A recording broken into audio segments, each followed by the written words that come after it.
ශ්‍රී ලංකාවේ ප්‍රථම වරට SLT 4G වෙතින් දැන් Pure TV නරඹන්න. ඉදිරියටම ගෙන යන SLT 4G.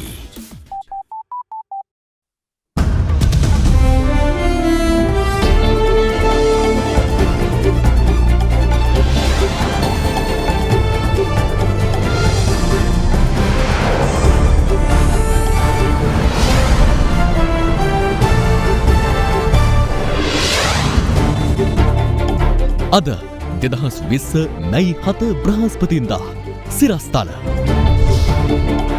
කොවිඩ් වසංගතය නිසා වෙසක් පොහොය ආගමික වතාවත් නිවෙස්වලට සීමා වේ. මෙරටින් හඳුනාගත් කොවිඩ් ආසාදිතයන් ගණන 800 පනි. ආසාදිත පළමු නාවික සෙබලා නිසා වැසුණු පොළොන්නරුවේ ගම් යළි විවෘත කෙරේ. සුවය ලැබූ පිරිස 232ක් දක්වා ඉහළට. මාසික වැටුපෙන් හැකි කොටසක් වැන්දබූ අනත්දරු අරමුදලට යොදවන්නැයි ජනපති ලේකම්ගෙන් රාජ්‍ය සේවකින්ට ආයාචනයක්. සේලයින් ඇතුළු අත්‍යවශ්‍ය ඖෂධ රසක් මෙරට තුරු නිෂ්පාදනයට සැලසුම්. මූලික අධීරයේ වැඩ ආරම්භේ. නව ලයිෆ්බොයි ඔලිව් විෂබීජවලින් 100%කින් වැඩි ආරක්ෂාවක්. ලයිෆ්බොයි ආරක්ෂාවෙන් නොපියව ඉදිරියට. From Ada Derana, this is Ada Derana Prime Time with Naomi Fernando and Kalindu Karuna Ratna. Live from Studio 24 in Colombo.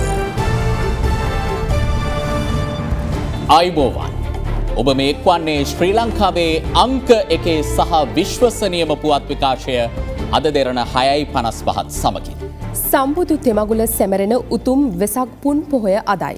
රට තුළ පවතින COVID-19 අවදානම හමුවේ ඇඳිරි නීතිය පැනවීම හේතුවෙන් මෙවර බෞද්ධ සැදැහැවතුන් සීල වැඩසටහන්වල නිරත වූයේ නිවෙස්වල සිටයි. එම සැදැහැවත් ජනතාව වෙනුවෙන් දෙරණාභි වන්දනා වෙසක් නමස්කාරය අද කැලණිය රජමහා විහාරස්ථානයේ සිට ගෙන එනු ලැබුවා.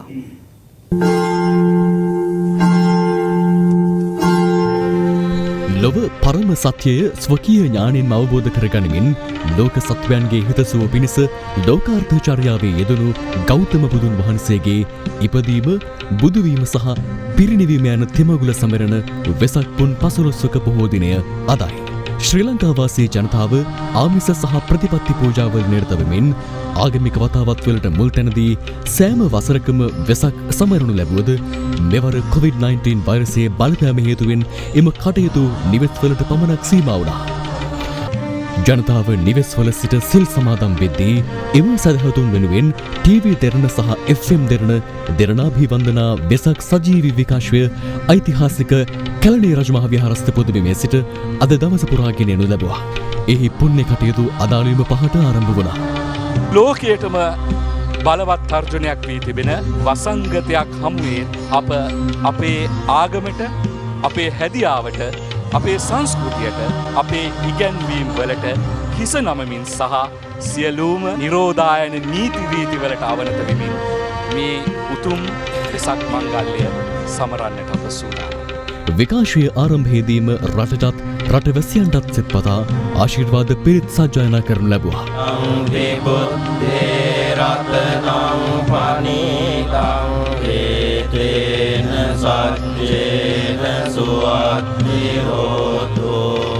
නිවෙස්වල රැඳී සිටිමින් දෙරණාභි වන්දනා සජීවී විකාශයේ සමග සම්බන්ධ වන බෞද්ධ සදහැවතුන් පෙහෙවස් සමාදන් කරනු ලැබුවේ පූජ්‍ය රන්දිලිකම මහින්ද ස්වාමීන් වහන්සේ විසින්. ඉමං අට්ඨංග සීලං සමාදියාමි. අනතුරුව අද පෙරවරු 8ට මහාචාර්ය මැදගොඩ අබේතිස්ස ස්වාමීන් වහන්සේ විසින් සිදු කළ ධර්මදේශනාව විකාශය කෙරුණා. බුද්ධෝහං බෝධිස්සාමි මුත්තෝහං මෝචේ පරේ. මමත් මිදිලා අනිත් අයත් මුදවනවා. මමත් අවබෝධ කරලා අනිත් අයත් අවබෝධයට ලක් කරනවා කියලයි උන්වහන්සේ මේ ගමන ඉදිරිපත් වුණේ. ඉන්පසු කැලණි රජමහා විහාරාධිපති ජ්‍යෙෂ්ඨ මහාචාර්ය කොල්ලුපිටියේ මහින්ද සංඝරක්කිත හිමියන් සහ පූජ්‍ය කැලණියේ ශාසන වංශ හිමියන් ධර්ම සාකච්ඡාවට එක් වුණා. ආපදාවක් ඇතිවෙච්ච අවස්ථාවකදී විපත්තියක් වෙච්ච අවස්ථාවකදී සංසුන් මනසක් ඇති කරගන්නට අපි මහන්සි වෙන්නට ඕන කරනවා. ඒ මහන්සි නුනොත් එහෙම ඒකට බද්ධ වුණොත් එහෙම ආපදාවට එහි ප්‍රතිඵලයක් වන්නේ තමුන්ට ඒ ආපදාවෙන් බැහැරවීමට ඕන කරන උපක්‍රමය මානසික වශයෙන් තමුන්ට තෝරා බේරා ගන්නට හැකියාවක් ලැබෙන්නේ නැහැ. අද පස්වරු වන තෙක්ම ධර්ම සාකච්ඡා කාව්‍යමය ධර්ම දේශනා වැනි බෞද්ධාගමික කටයුතු සමග නිවසේ සිටම සම්බන්ධ වීමට සදහැවතුන්ට ඒ ඔස්සේ අවස්ථාව උදා වුණා. ධම්මස්සවන කාලෝ මහානුභාව සම්පන්න රතන සූත්‍ර සජ්ජායනය කැලණි රජමහා විහාරස්ථ පුදුබිමේ සිට අද රාත්‍රී 10:30ට ටීවී දෙරණ ඔස්සේ සජීවීව විකාශය කිරීමට කටයුතු සූදානම් කර තිබෙනවා. ශ්‍රී මහා බෝධීන් වහන්සේ රුවන්වැලි මහසෑය මහනුවර ශ්‍රී දළදා මාලිගාව කතරගම පුදබිම ඇතුළු දිවයිනේ අනෙකුත් ප්‍රධාන සිද්ධාස්ථාන රසකම අද සෞඛ්‍ය උපදෙස් අනුව විශේෂ ආගමික වැඩසටහන් ක්‍රියාත්මක කරනු ලැබුවා. කෙසේ වෙතත් පවතින තත්ත්වයේ හේතුවෙන් ඉතිහාසයේ පළමු වරට වෙසක් පුන් පොහොය දිනයකදී ප්‍රධාන ආගමික සිද්ධාස්ථානවල පාළු ස්වභාවයක් දක්නට ලැබුණේ අද දිනේදී.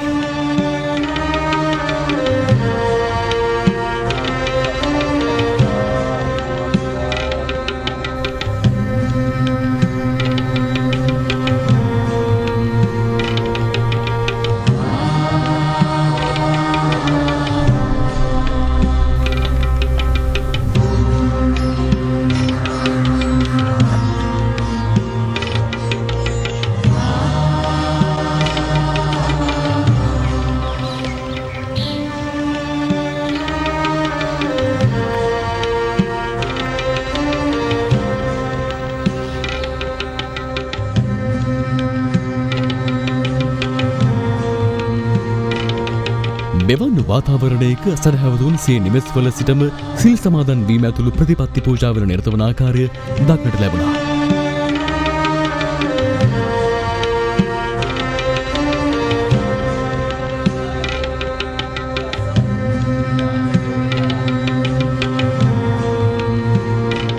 මේ අතර නිවෙස්වල සිට සිල් සමාදන් වූ ගංගාරාම රජමහා විහාරස්ථානයේ උපාසක උපාසිකාවන් වෙත නිවෙස්වලට ගොස් දහවල් දානය පිරිනැමීම එම විහාරස්ථානයේ දායක පිරිස සහ ආරක්ෂක අංශවල මැදිහත් වීමෙන් මෙලෙස සිදු කෙරුණා. මේ අතර IDH රෝහලේ මේ වන විට ප්‍රතිකාර ලබමින් සිටින COVID-19 ආසාදිත රෝගීන් අද ප්‍රතිකාර අතරතුර සිල් සමාදන් වුණා. රෝගීන් මෙන්ම රෝහලේ කාර්ය මණ්ඩලයේද රාජකාරී අතරතුර සිල් සමාදන් වුණා. මේ අතර ප්‍රඥා සම්පන්න දැහැමි සමාජයක් බිහි කිරීමේ අරමුණින් පවත්වනු ලබන අමාදම් සිසිලස ධර්මදේශනා මාලාවේ 197 වන ධර්මදේශනය අද අග්‍රාමාත්‍ය මහින්ද රාජපක්ෂ මහතාගේ සහභාගීත්වයෙන් අරලිගහ මන්දිරයේදී පැවැත්වුණා. බෙල්ලන්විල රජමහා විහාරාධිපති සිංගප්පූරුවේ ප්‍රධාන සංඝනායක ආචාර්ය පූජ්‍ය බෙල්ලන්විල ධම්මරතන නාහිමියන් විසින් මෙවර ධර්මදේශනය පවත්වනු ලැබුවා. අපේ රට මේ ප්‍රශ්නයට තාමත්ම සතුරුදායක විදිහට සාර්ථක විදිහට මූණ දීලා තියෙනවා. අපිට වඩාත්ම වැදගත් වෙන්නේ අපේ රටේ විශාලකම මුදල් වගේ දේවල් නෙමෙයි කියන එකයි අද අපිට ඔප්පු කරන්න පුළුවන් වෙලා තියෙන්නේ. ආයකත්වය කියන එක බොහොම වැදගත්. අපේ වාසනාවට ඕනෑම තර්ජනයකට ඕනෑම අභියෝගයකට රට වෙනුවෙන් ජනතාව වෙනුවෙන් මූණ දීපු ඒ වගේම මූණ දෙන්න සූදානම් මූණ දෙන්න හැකියාව තියෙන නායකත්වයක් මේ අවස්ථාවේදී ලැබිලා තිබුණා. ගරු ජනාධිපතිතුමා, අගමැතිතුමා මේ නායකත්වය මේ අවස්ථාවේදී අපේ රටට ඉතාමත්ම හොඳින් සපයනවා. The big story. උතුම් වෙසක් පුන් පොහෝ දිනේදී ලක්වැසි බෞද්ධ ජනයා එලෙස සිය නිවෙස් තුළ රැඳී සිටමින් ප්‍රතිපත්ති පූජාවට මුල් තැනක් දී කටයුතු කළාසේම ආමිස පූජාවල නිරත වීමටත් අමතක කළේ නැහැ. ඒ අනුව වෙනදා වෙසක් අසිරියෙන් බැබළුණ නගර සහ මංමාවත් අද පාළු ස්වභාවයක් ගනිද්දී සෑම නිවසක්ම වෙසක් සැරසිලි වලින් අලංකාරවත් වුණා.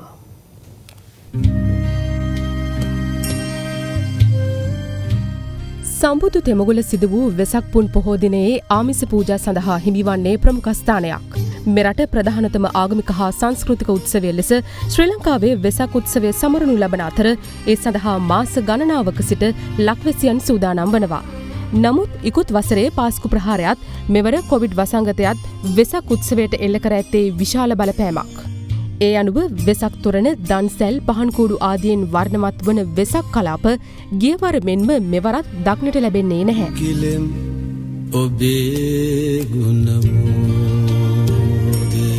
වෙසක් පුන් පොහෝ දිනේ විදුලි ආලෝකයෙන් ප්‍රභාවත් වූ තොරණ කොළඹ හා අවට ප්‍රදේශවල ඉදිකිරීම සොඳුරු දසුනක්.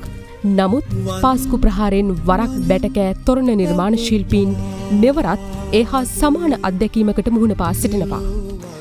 වෙනදට වෙසක් උත්සවය ඒකාලෝක කරන වෙසක් තොරණ ප්‍රදර්ශනය සඳහා මෙවර සාධනීය වටපිටාවක් නැහැ. ඒ COVID-19 වසංගතය නිසා. ඊට හොඳම උදාහරණය තමයි මේ දකින්න තියෙන්නේ. මේ පෑලියගොඩ, ගොඩගම, කොට්ටාව සහ දෙමටගොඩ ආදී ප්‍රදේශවල වෙසක් තොරණ සඳහා සිත්තම් කළ චිත්‍ර.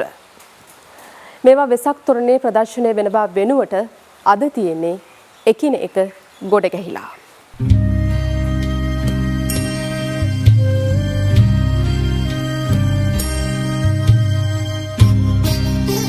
දෙදස් 19 වර්ෂයේ පාස්කු ප්‍රහාරයත් එක්ක අපිට වෙසක් තොරණ නිර්මාණය කළත් ඒවා ප්‍රදර්ශනය කරන්නට නොහැකි වුණා. 2020 වසරේ විශාල බලාපොරොත්තු ඇතුව අපි තොරණ නිර්මාණයේ යෙදුණා. නමුත් මේ ලෝකේ පුරා පැතිර ගිය කොවිඩ් වසංගතයත් එක්ක අපිට මේ තොරණ ප්‍රදර්ශනය කරන්නට බැරි වෙනවා. පොසොන් මාසෙවත් අපි මේ තොරණ ප්‍රදර්ශන කරන්නට අපට වාසනාව ලැබෙයි කියලා ප්‍රාර්ථනා කරනවා.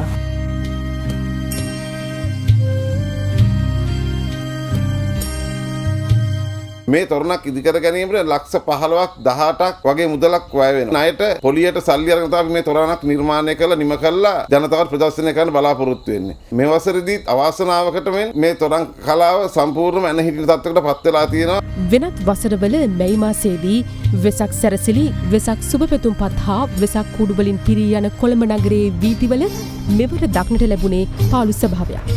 බොහෝ මුදලක් වැය කරමින් එම සැරසිලි අලවිය සඳහා සූදානම් කළත් පවතින ඇඳිරි නීති තත්ත්වය තුළ ඒවා මිලදී ගන්නට කිසිවකු පැමිණෙන්නේ නැහැ. එම නිසා ව්‍යාපාරිකයන් විශාල අර්බුදයකට මුහුණ පා සිටිනවා. ගිය අවුරුද්දට අපිට විකුණා ගන්න බැරුව ගියා. බෝම්බ පේකේස් එකේම අපි ලොකු පාඩුවක් කළා තියෙන අපි පොලියට සල්ලි අරන් ණය අරන් ලෝන් අරන් තමයි මේවා කරන්නේ. COVID-19 වසංගත නිසා අපිට ඔක්කොම අඩපණ වෙලා ඉන්නේ. බඩු තිබුණාට ගන්න සෙනග එන්නේ නැහැ. මේ අවුරුද්දේ මේ ස්ථානයේ ආශා විසරතම් බෞද්ධ කොඩිය ගහනවා. ඒක ගැහුවේ මගේ තාත්තා. මේ අවුරුද්ද අපි ඒ වයින් යඩක්කුත් කරන්න අධිෂ්ඨාන කරගෙන හිටියා. ඒකත් කරගන්න බැරි වුණා. එමෙන්ම COVID-19 වසංගතය වෙසක් සුබපැතුම්පත් සඳහාද එල්ල කර ඇති බලපෑමත් සුළුපටු නැහැ. දැන් මේ අවුරුද්දෙත් අපිට වෙසක් කාඩ් ගෙනල්ලා අසරණ තත්ත්වයට පත් වෙලා තියෙනවා. මේ වසංගත රෝගය නිසා විකුණ ගන්න බැරි වී තිබෙනවා. එලෙස වෙසක් සුබපැතුම්පත් අලෙවි කර ගැනීමට නොහැකිව පිරිසක් ලතවෙද්දී මරදාන ප්‍රදේශයේ කුඩා ළමුන් විසින් වෙසක් සුබපැතුම්පත් නිර්මාණය කරගන්නා අයුරු දක්නට ලැබුණා.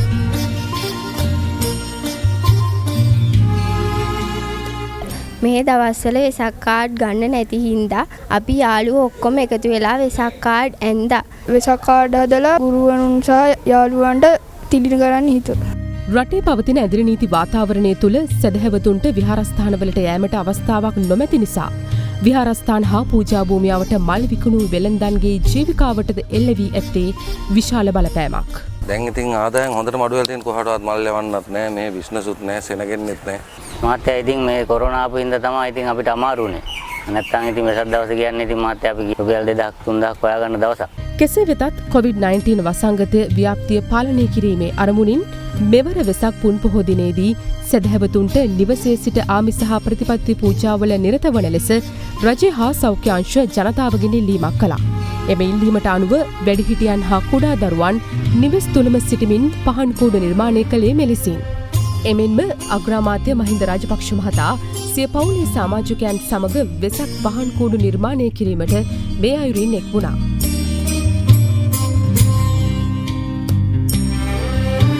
රටේ පවතින වාතාවරණය හේතුවෙන් මෙවර වෙසක් මංගල්‍ය උත්සව ශ්‍රීයෙන් සැමරීමට ලක්වැසි බෞද්ධීන්ට නොහැකිවුවත් එළඹෙන පොසොන්පුර පසළොස්වක පොහෝ දිනේදී සමස්ත ශ්‍රී ලාංකිකයන්ට නිරෝගිමත් පොසොන් උත්සවයක් සැමරීමට හැකි වේවායයි අපි ප්‍රාර්ථනා කරමු. ශ්‍රී ලංකාවෙන් හඳුනා ගැනුණු කොවිඩ් ආසාදිතින් ගණන අද 800 ඉක්මවා ගියා. ඒ අතර ආසාදිතින් 17 දෙනෙකු අද පූර්ණ සුවය ලබා පිටව යාමත් සමග සුවය ලැබූ ගණන 232ක් බවට පත්ව තිබෙනවා.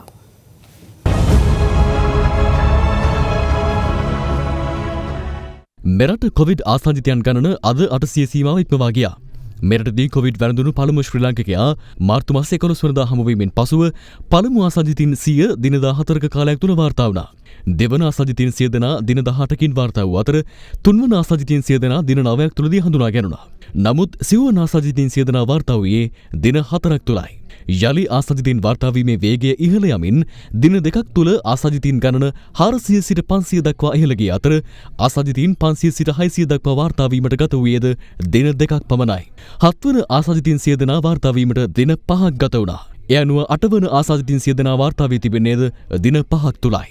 අද දිනේ හඳුනාගත් COVID-19 ආසාදිතයින් 7 දෙනාගෙන් 6 දෙනෙකු නාවික හමුදා සමාජිකයන් වන අතර අනෙක් රෝගියා නාවික හමුදා සමාජිකයෙකු ළඟින් ඇසුරු කළ අයෙක්. එම ආසාදිතයන් 7 දෙනා සමග මෙරට සමස්ත කොවිඩ් ආසාදිතයන්ගේ සංඛ්‍යාව 804ක් ලෙස සටහන් වුණා. ජයල සුදුවැල්ල ප්‍රදේශයේ ආසාදිතයින් හඳුනා ගැනීමේ නිරත වූ නාවික හමුදා වටයන් පිරිසකට කොවිඩ් වෛරසය ආසාදනය වීමෙන් පසුව පළමු නාවික හමුදා ආසාදිත සෙබලා හඳුනා ගැනුණු 1 අප්‍රේල් 22 වනදා සිට අද දහවල් 12:30 දක්වා කාලය තුල අලුතින් හඳුනාගත් COVID-19 ආසාදිතයන් ගණන 489ක්. ඊට ඇතුළත් නාවික හමුදා සමාජිකයින් සහ ඔවුන්ගේ ආශ්‍රිතයන් ගණන 400ක් වනවා. එනම් වැලිසිර නාවික හමුදා කඳවුරේ සෙබළුන්ට වැළඳීමෙන් පැතර ගිය නේදේ හැරුණුකොට ගෙවුණු දින 15ක කාලය තුල බාහිර නිරෝධායන කඳවුරු සහ ක්ෂේත්‍ර පරීක්ෂණයන්ගෙන් හමු වී ඇත්තේ කොවිඩ් ආසාදිතයන් 89 දෙනෙකු පමණයි. COVID-19 ආසාදිතයන් 29 දෙනෙකු ඊයේ දිනේ හඳුනාගත් අතර ඒ අතරින් 24 දෙනෙකුම නාවික හමුදා සමාජිකයින්. මේ 29න් 24ක් නාවික සෙබළුන් සහ එක් පුද්ගලයෙක් පලාලි නිරෝධායන මධ්‍යස්ථානයේ සිටින පුද්ගලයෙක් ඒ අරුණකොට ඉතිරි 4 දෙනා නාවික හමුදාවට සම්බන්ධයි. කෙරවල පිටියෙන් පුද්ගලයෙක් ඒ නාවික හමුදා ආශ්‍රයයක් තිබිලා තියෙනවා. ඒ වගේම කුඩා දරුවෙක් අවුරුදු 7ක පමණ ඒ වගේම නාවික හමුදාවේ පුද්ගලයෙක්ගේ මව සහ පියෙක්. 322 වන ආසාදිතයා ලෙස පසුගිය අප්‍රේල් මාස 22 වෙනිදා පොළොන්නරුව දිස්ත්‍රික්කයෙන් වාර්තා වූ පළමු COVID-19 ආසාදිතයා එලෙස වාර්තා වූ පළමු නාවික හමුදා සමාජිකයයි. ඔහු පොළොන්නරුව ලංකාපුර ප්‍රාදේශීය ලේකම් කොට්ටාශුවේ අයෙක් වන අතර ඒ අනුව ගම්මාන 12ක් අප්‍රේල් 23 වනදා හුදකලා කිරීමට පියවර ගන්නවා. පසුව ගම්මාන 10ක් යලි විවෘත කළ අතර දින 14කට පසුව අද අනෙක් ගම්මාන දෙක වන පොළොන්නරුව අබේපුර සහ සෝමපුර ප්‍රදේශ යලි විවෘත කරනු ලැබුවා. ඔලස්තිපුර පොලිස් ස්ථානයේ ප්‍රචාරක අංශයයි අබේපුර හා සෝමපුර යන ග්‍රාම සේවා සම්වල හුදකලා තත්ත්වය මේ මොහොතේ සිට ලිහිල් කර ඇත. මේ දක්වා එම රෝගයා ඇසුරු කර පුද්ගලයන් COVID-19 ආසාදිතයන් නොවන බව තහවුරු වීමත් නිරෝධායන මධ්‍යස්ථාන වෙත යොමු කළ සියලු දෙනා PCR පරීක්ෂණ වලින් පසුව COVID-19 ආසාදනය නොවූ බවටත් තහවුරු වීම නිසා අද දින සිට අබේපුර සහ සෝමපුර යන ගම්මාන දෙක සාමාන්‍ය ජන ජීවිතය සඳහා නිදහස් කලාපයක් ලෙසට නම් කරනු ලබනවා. ඒ සමගම ආසාදිත නාවික සෙබලාගේ පවුලේ සමාජිකයින් සහ ඒ අවට නිවාසවල 35 දෙනෙකු මඩකලපුවේ පිටි නිරෝධායන මධ්‍යස්ථාන දෙකකදී දින 14ක කාලයක් නිරෝධායනයට ලක් කරනු අතර ඒ අවසන් කර එම පිරිස යලි ඔවුන්ගේ නිවෙස් වෙත යුද හමුදාව විසින් අද රැගෙන යනු ලැබුවා.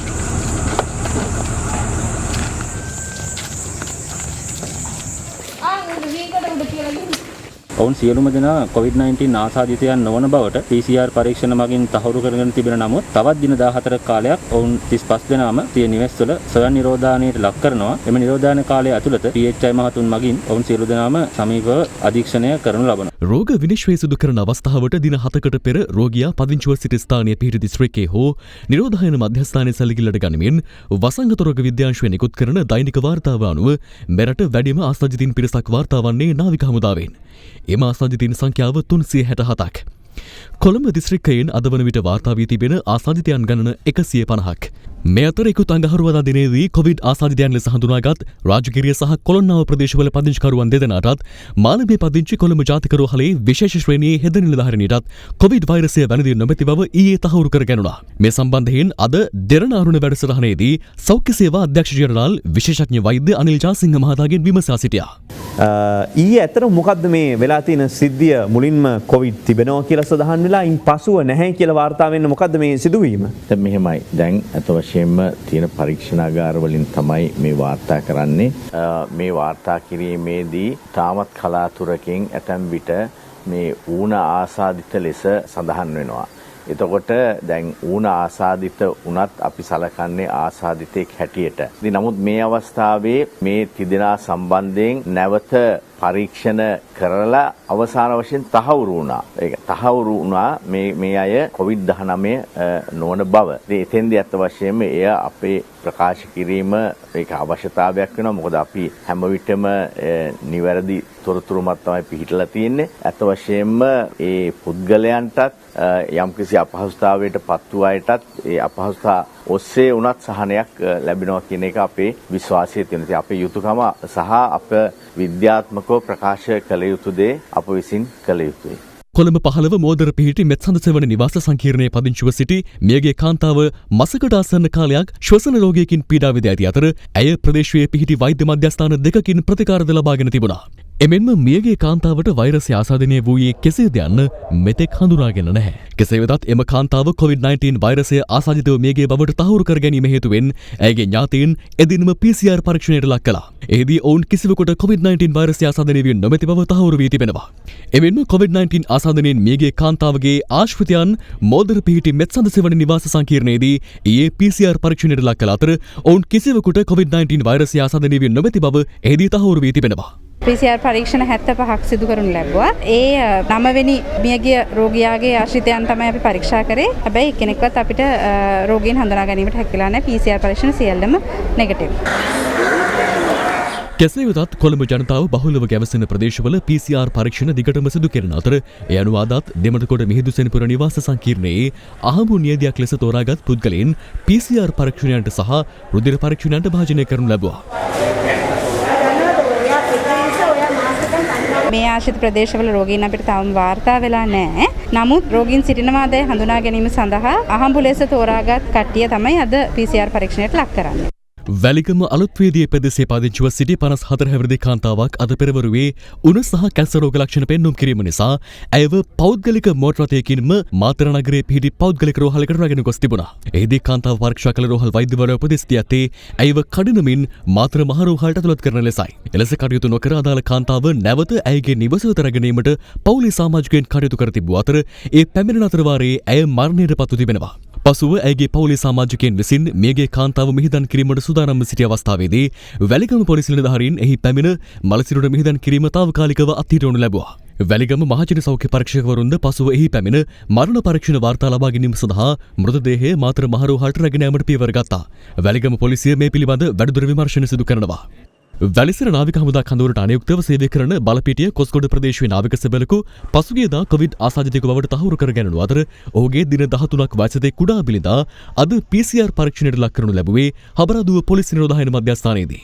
තොටලඟ සහ නාගලගම් වීදියේ පදිංචි පුද්ගලයන් 101 දෙනෙකු ඉකුත් අප්‍රේල් 15 වනදා නිරෝධායනය සඳහා ගල්කන්ද යුද හමුදා නිරෝධායන මධ්‍යස්ථානය වෙත යොමු කෙරුණු අතර ඒ අතර සිටි මද්ද්‍රව්‍ය වලට තදින් නැබ්බැහි වූ 25 දෙනෙකු තවදුරටත් පුනරුත්ථාපනය කිරීම සඳහා කන්දකාඩු ප්‍රතිකාර සහ පුනරුත්ථාපන මධ්‍යස්ථානය වෙත ඊයේ ඇතුළත් කෙරුණා. ඒ යුද හමුදාපතිවරයාගේ උපදෙස් මතයි. කෙරවල පිටියේ පිහිටි රජයේ රෝහල්වල සායනික අපද්‍රව්‍ය ආරක්ෂිතව දහනය කරන ආයතනයේ සේවකයන් පසුගියදා PCR පරීක්ෂණයට ලක් කරනු අතර ඉන් දෙදෙනෙක් ආසාදිතයින් බව තහවුරු කර ගැනුණා. එහි සිට තවත් සේවකයෙකුගෙන් අද රෝග ලක්ෂණ පෙන්නුම් කිරීම නිසා ඔහු රාගම ශික්ෂණ රෝහලට ඇතුළත් කරනු අතර අද පස්වරුවේ යලියම ආයතනයට පැමිණි මහජන සෞඛ්‍ය පරීක්ෂකවරුන් එහි සේවකයන් 39 දෙනෙකු පුත්තලමේ පිහිටි සහිරා නිරෝධායන මධ්‍යස්ථානයේ වෙත යොමු කිරීමට පියවර ගැනුණා.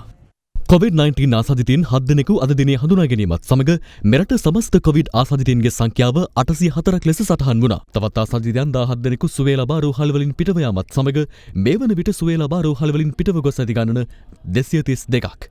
නාවික හමුදා සමාජිකයින් 2 දෙනෙකුද අද දිනේ සුවය ලබා රෝහල් වලින් පිටව ගොස් ඇති අතර COVID-19 ආසාදනය වී මේ වන විට පූර්ණ සුවය ලබා ඇති නාවික හමුදා සමාජිකයන් ගණන 14ක්. ඒ වගේම බලාපොරොත්තු වෙනවා මේ ආකාරයට අපගේ සියලුම නායක හමුදාවේ විරෝධාර නායක හමුදා පුද්ගලයන් සියල්ල දාමත් ඉක්මනටම මේ COVID-19 ආසාදනයෙන් මුදවාගෙන පිට සාමාන්‍ය පරිදි මේ සියලු කටයුතු කරගෙන යාමට අවස්ථාව සැලසෙයි කියලා. මේ අතර ශ්‍රී ලංකාවට පැමිණීමට නොහැකිව ඩුබායි රැඳී සිටි ශ්‍රී ලාංකිකයන් 197 දෙනෙකු අද පෙරවරුවේ දිවයිනට ගෙන්වා ගැනුණා.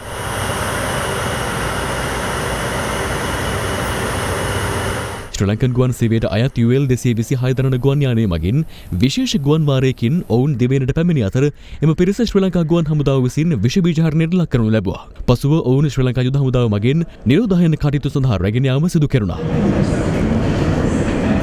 ඒ අනුව මේ වන විට ශ්‍රී ලංකා යුද හමුදාව විසින් නිරෝධායන මධ්‍යස්ථාන 30කුත් ගුවන් හමුදාව මගින් නිරෝධායන මධ්‍යස්ථාන 5කුත් ශ්‍රී ලංකා නාවික හමුදාව විසින් නිරෝධායන මධ්‍යස්ථාන 6කුත් ඇතුළුව අදට ශ්‍රී ලංකාව තුළ නිරෝධායන මධ්‍යස්ථාන 41ක් අපි පවත්වාගෙන යනු ලබනවා. ඒ 41 මේ වන විට 5133 දෙනෙකු නිරෝධායන වෙමින් පවතිනවා. 5294 දෙනෙකු තම නිරෝධායන කටයුතු නිමවි ඔවුන්ගේ නිවස් බලා පිටත් කිරීමට අපි කටයුතු කළ තිබෙනවා. මේ අතර යාපනයේ අලිමංකඩ ස්ථාපිත යුද හමුදා නිරෝධායන මධ්‍යස්ථානයේ නිරෝධායනයෙන් ලක් කර සිටින කුඩා දැරියන් දෙදෙනෙකුගේ උපන්දින වෙනුවෙන් සමරුම් වැඩසටහනක් සංවිධානය කිරීමට යුද හමුදා නිලධාරීන් විසින් පියවරගෙන තිබුණා. ඒ අනුව කොළඹ කෙසෙල්වත්ත ප්‍රදේශයේ පදිංචිව සිටි 6 හැවිරිදි සහ 12 හැවිරිදි දැරියන් දෙදෙනෙකුගේ උපන්දින වෙනුවෙන් මෙම සාදය සංවිධානය කෙරුණා.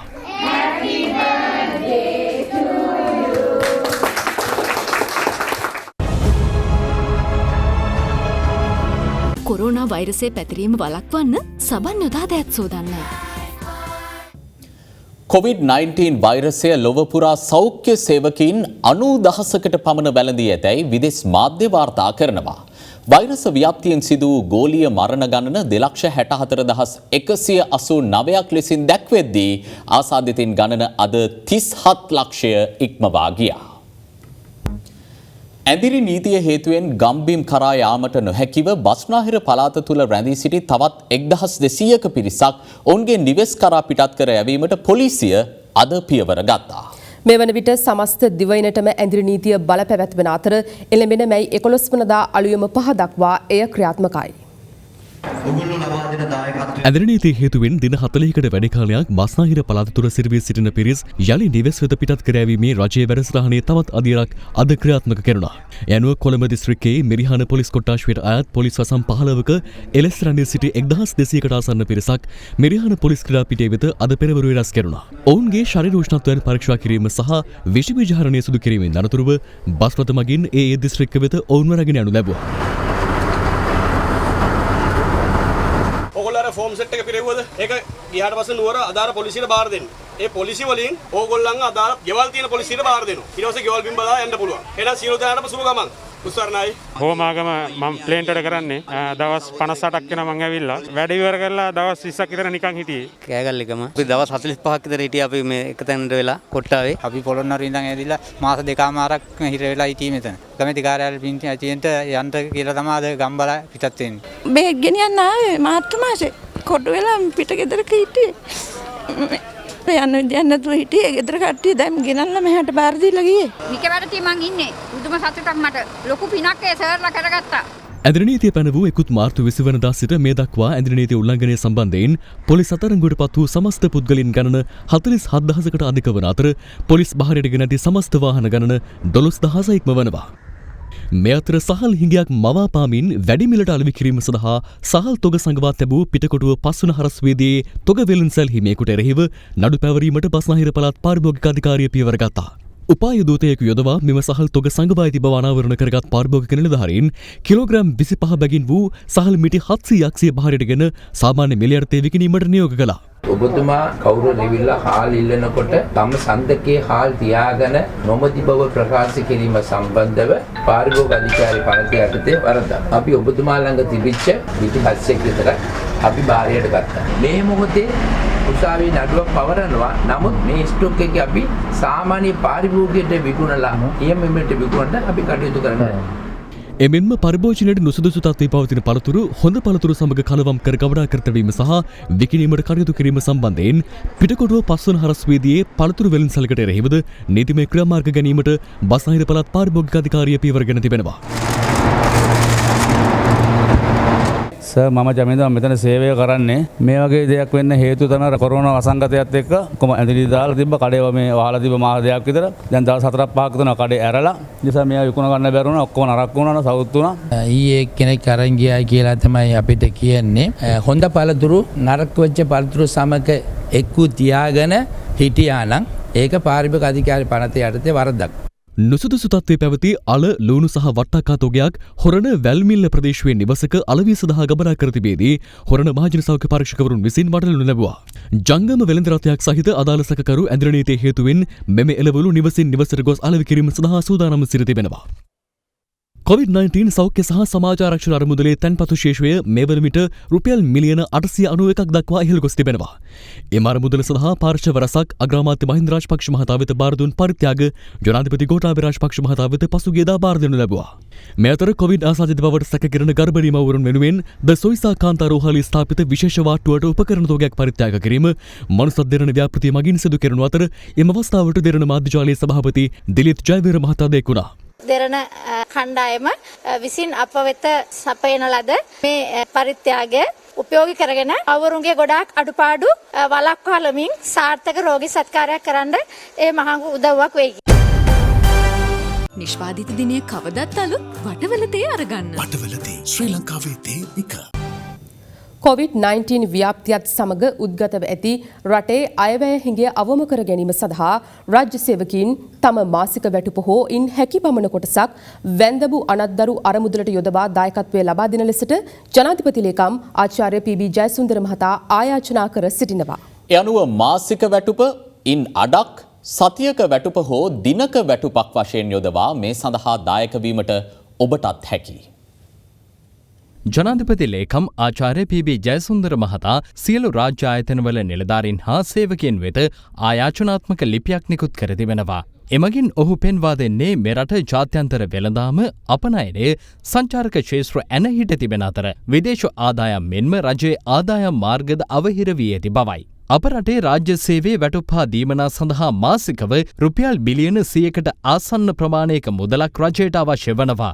ඒ අනුව රාජ්‍ය සේවකයන් එක් මාසක වැටුප නොගෙන එම මුදල වැන්දඹු අනත්දර ගෙවීම සඳහා යොදවන ලෙස මහා භාණ්ඩාගාරය උපදෙස් දුනහොත් හා රාජ්‍ය සංස්ථා මණ්ඩල මහ බැංකුව බැංකු හා රක්ෂණ වැනි රාජ්‍ය ආයතන රජයේ බදු නොවන ආදායම් ලෙස ඔවුන්ගේ වැටුප ප්‍රදානය කළහොත් අප රටේ මැයි මාසයේ වියදම අඩු වී ආදායම වැඩිවීමෙන් අයවැය හිඟය අඩු කරගත හැකි බවයි ඔහු පෙන්වා දෙන්නේ. එය ඔබගේ යැපෙන්නන් වෙනුවෙන් මෙන්ම සමස්ත අයවැය පීඩනයේ ජනතාවගෙන් අවම කිරීමේ පියවරක්ද බැවින් ඒ රාජ්‍ය සේවයේ සමාජ සත්කාර වැඩපිළිවෙලේ කොටසක් වන බවද පී.බී. ජයසුන්දර මහතා පවසනවා. තමාගේ මැයි මස වැටුප නොගෙන වැන්දඹු අනත්දරු දායකත්වය සඳහා යොදවා ඇති බව පවසන ජනාධිපති ලේකම්වරයා සියලු රාජ්‍ය සේවකින්ගෙන් ආයාචනා කර සිටින්නේ ඇතැමුන්ට මාසික වැටුප දීම අපහසු විය හැකි නිසා මාසික වැටුපෙන් අඩක් සතියක වැටුපක් හෝ දිනක වැටුප ආදී වශයෙන් කැපකර මේ සඳහා දායකත්වය ලබා දෙන ලෙසයි.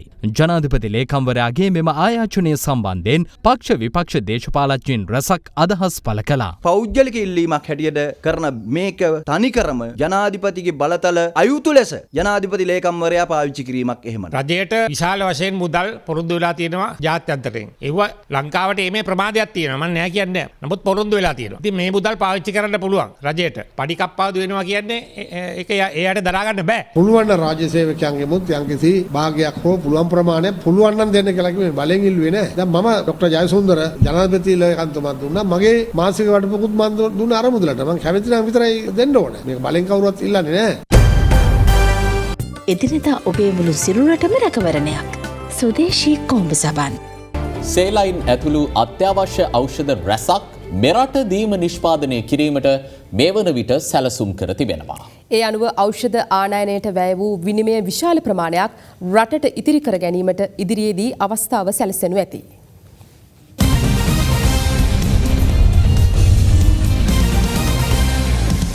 ශ්‍රී ලංකාවට අවශ්‍ය කරන ඖෂධ අවශ්‍යතාවයෙන් 80%ක්ම අපි ඖෂධ ගෙන්වා ගන්න පිටරටින්.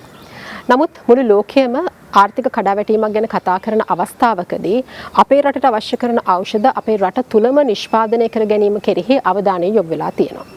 මේ සඳහා ශ්‍රී ලංකා රාජ්‍ය ඖෂධ නිෂ්පාදන සංස්ථාව සුවිශාල දායකත්වයක් ලබා දෙනවා. 1987 ජපානයෙන් ලබා දුන් පරිත්‍යාගයක් ලෙස ආරම්භ කරන ලද ශ්‍රී ලංකා රාජ්‍ය ඖෂධ නිෂ්පාදන සංස්ථාව අපේ රටට අවශ්‍ය ඖෂධ රට තුලම නිෂ්පාදනය කිරීමටත් ඖෂධ මිලෙහි පවත්නා වෙළඳ අධිකාරියෙන් ජනතාව ආරක්ෂා කිරීමටත් කටයුතු කරන මෙරට තුල ඖෂධ නිපදවන එකම රාජ්‍ය ආයතනයයි. රාජ්‍ය ඖෂධ නිෂ්පාදන සංස්ථාව රටේ ඖෂධ අවශ්‍යතාවයෙන් සිට 12ත් සිට 15ත් අතර ප්‍රමාණයක් සම්පූර්ණ කරනු ලබන අතර ඖෂධ නිෂ්පාදනයට අදාළ සුවිශේෂී ඉලක්කයන් රැසක් සම්පූර්ණ කර ගැනීම සම්බන්ධයෙන් මේ වන විටත් අවධානය යොමු කර අවසන්.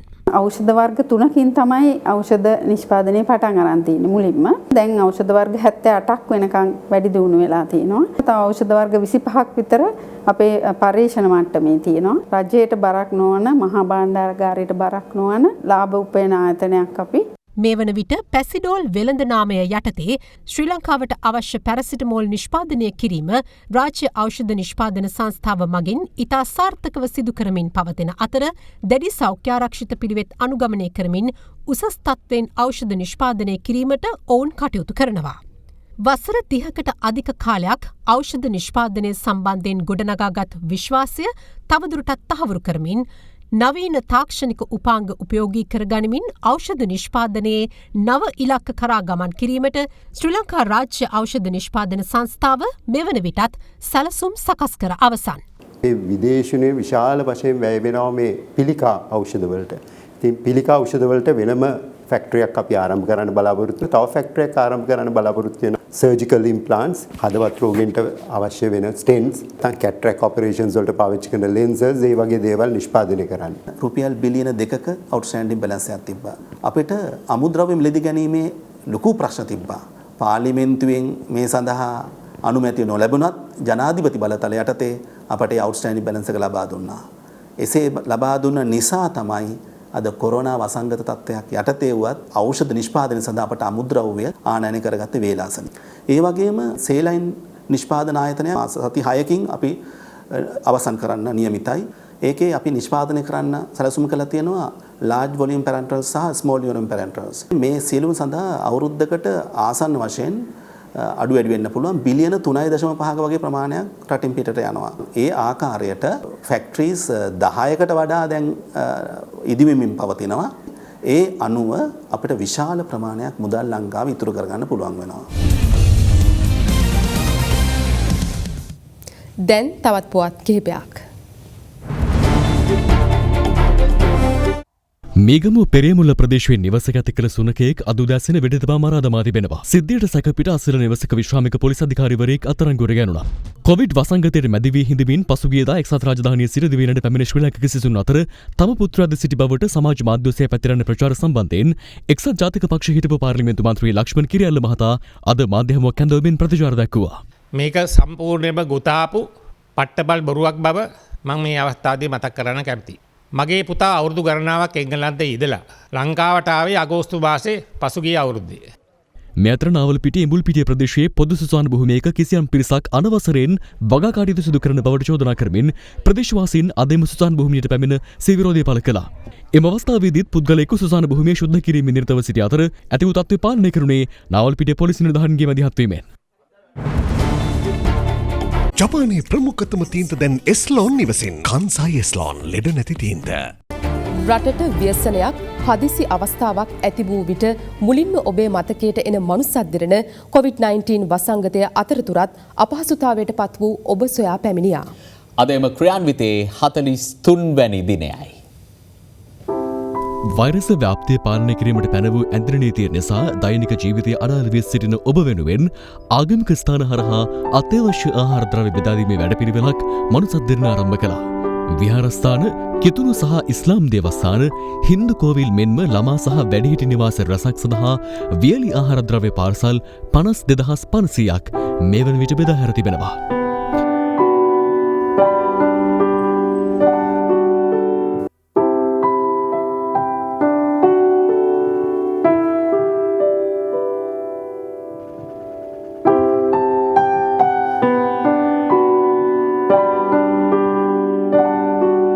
මනුසත් දෙරණ ආයතනයත් ඒ වගේම ඩයලොග් ආයතනයත් එකතු වෙලා රටේ වසංගත රෝගයේ පැතිරී යන අවස්ථාවේදී විවිධ ආයතනවලට කරන පරිත්‍යාගයන් හිතසිතින් අපි අගය කරමින් මනුසත් දෙරණ සහ ඩයලොග් ආයතන විසින් සිදු කරන මේ සත්ක්‍රියාව ගැන සීදු පළාතේ ජනතාවක් විදිහට අපි බෙහෙවින් ස්තුතිවන්ත වෙනවා.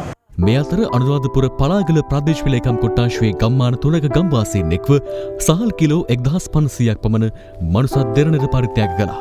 ලැබුණ හොඳම තැන තමයි මනුසත් දෙරණ ආයතනය.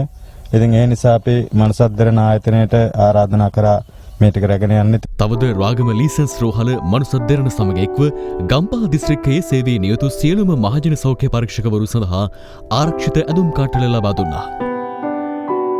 අද දවසේ මනුසත් දෙරණ ආයතන සහ ලීසන්ස් රෝහල ඒකාබද්ධ වෙලා අපි ගම්පහ දිස්ත්‍රික්කයේ මහජන සෞඛ්‍ය පරීක්ෂකවරුන් සියලුම දෙනාට මෙම ආරක්ෂිත ඇඳුම් කට්ටලයක් සහ මු ආවරණයක් බල දුන්නා. මෙවැනි වූ දායකත්වයන් නිරන්තරයෙන්ම ලබා දෙන්න ශක්තිය ධෛර්ය ලැබෙන්න කියලා ප්‍රාර්ථනා කරනවා. මනුසත් දෙරණ මෙම විශේෂ සහන ක්‍රියාන්විතය ඩයලොග් සමග එක්ව ඉදිරියටත් සිදු කරනවා.